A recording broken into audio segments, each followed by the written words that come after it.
Aquest és l'objectiu 2 del semàfor i primer provarem, com si ho haguéssim programat, com sempre, és a dir, tot dintre del bucle, i veurem com realment sí que cada LED va a una freqüència diferent, però no pas alhora.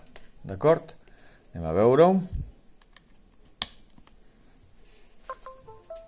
Fixa't com sí que va cadascú diferent, el vermell dura més, el groc menys i el verd ja molt menys, però alternatius, d'acord? No van tots alhora, que és el que intentarem fer ara mateix, programant-ho tot amb els blocs d'executar la tasca amb diferents prioritats.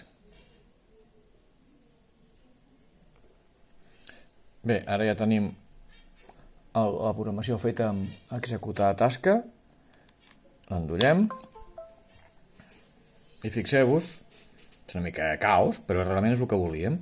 Cada LED s'activa igual que abans amb una freqüència diferent, però ho fan tots alhora, és a dir, no segueix el patró del bucle de dalt a baix, sinó que fa els 3 programes alhora. Recordeu que això se'n diu multitasca i el teniu al menú esquerre.